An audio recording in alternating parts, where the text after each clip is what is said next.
Right, it's a draw between Rob Cole and John Dixon then. So John Dixon has definitely caught back up with Rob Cole. There's a round Riches. He wasn't close enough to try and make a move, but Rob Cole then picked up a very, very difficult 17 minutes and 30 seconds of this race to try and keep the Ferrari railway behind, going through the Bunsen hairpin then for the second time, and Steve Danson. And look at that, so the Ferrari did try and have a look down the inside of Wilson, wasn't able to get anywhere, and it still remains Rob Cole in third place. Great bottom list. It is, that's Steve. I don't remember quite that engine note from Steve yesterday in qualifying. I think he suddenly realised that he's got to absolutely use everything that Ford Capri have. Hugely experienced driver.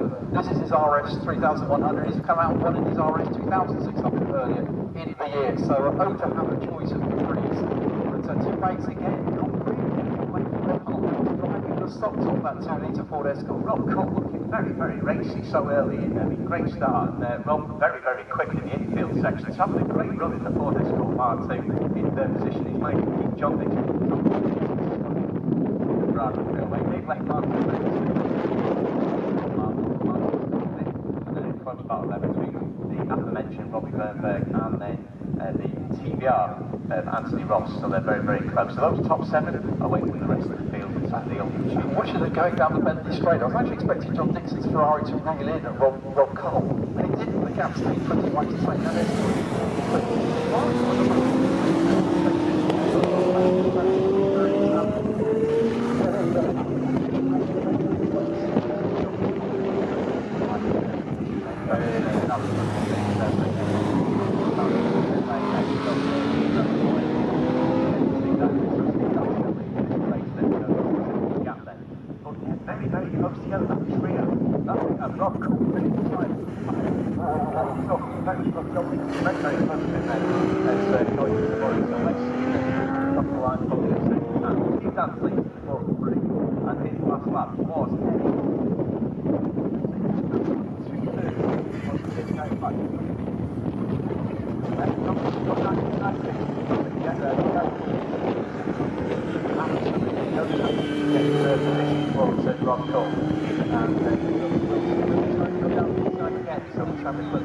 He showed his hand in the last lap there, didn't he? Very close again, the Ferrari railway to Rob Cole, but Rob very, very aware of that. But remains your top 4, so Steve Dance, Tim Bates, Rob Cole, and then John Dixon. That's right, Rob Cole, so very, very experienced. You mentioned earlier one of the two people with John Pearson behind classic races. Two cars across the season so far. So that Escort is fairly new to him, to be quite honest, and it has been very, very quick. Steve Dance comes out, Magastini's Tim Bates comes out, and it's side by side. Here's the Ferrari's got inside Rob Cole. Now that's going to give Rob Cole, that Escort is quite accelerated.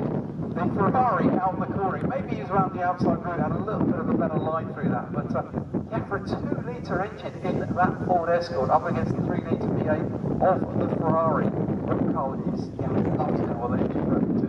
Probably talking that Ford Escort Mark 2, like you mean, John Dixon got a great ride into Agostini. He's then down the inside, of course, for Hamilton's, and Rob Cole just simply went absolutely no chance. So flat chat, and the Ford Escort remains in third position, breezing for a very, very difficult race. 14 minutes, continue like that. I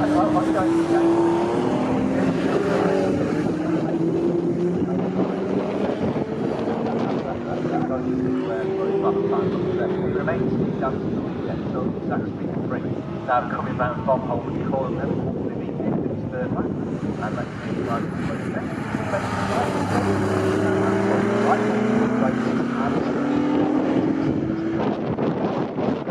Ferrari is in front of Rob Cole as they get to Murray, so that move has happened. Ferrari good, I think, certainly through the bomb hole section of the circuit. And Tim Bates said, yeah, he said he wanted someone to chase, didn't he, yesterday when we spoke to him. He doesn't like driving off and that the guys seem to do. Rob Cole closes up down the straight, and he's got the ergonomics of a brick. That Ford Escort is a rocket ship. It costs that colours and colours, so you talk about John. No, we were going to try and remember Cossack. I'm sure Cossack was a hair.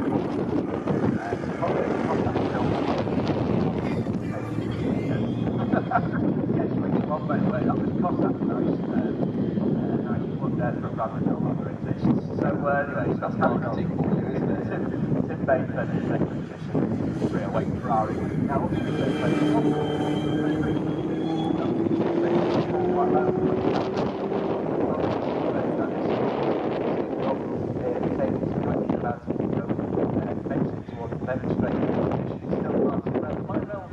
Dropped away too far, actually. It's only 3 seconds behind Rob Cool, and in fact his last lap time was very, very similar. So we'll see if Martin and Mark Wall any more different, and then behind them it remains Robbie Bernberg in 6th position, green Porsche.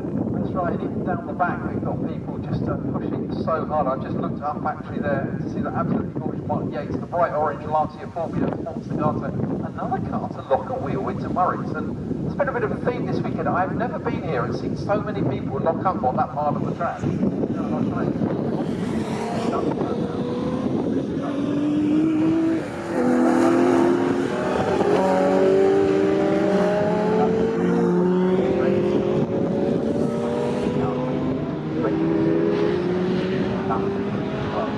And now that gap looks better, doesn't it? It was 3.7 seconds last time around. Here comes the snarling Capri. And if anything, Ferrari, John Dixon, isn't it, is now starting to really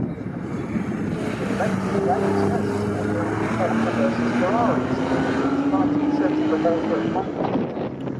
and should be absolutely superb that Tim Bates is going to see that red car in the mirror. John Dixon, who's got another person with quite a range of cars, and I believe he's actually out in something in Cameron next weekend, but someone who thoroughly enjoys every aspect of his racing.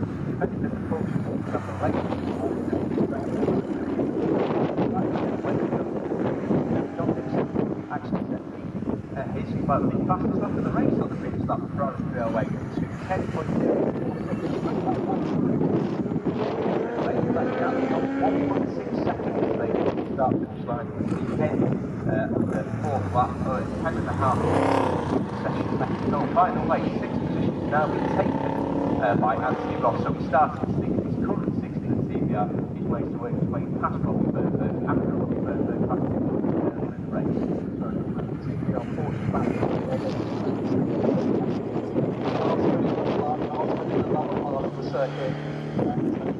Interesting to see if that is going to force Tim Bates to up his pace. Can it start? Not being dropped, you see, by Steve Dance, which is what we might have thought after what we saw in qualifying yesterday. That little white Porsche with the balloon and the red stripe on the face. Numbers from Jackson, Florida. Multiple winners of the Daytona 24 Hours. So yeah, great to see. Right, and yeah, Brett was making his way down the fence straight. Now he's got Nelson.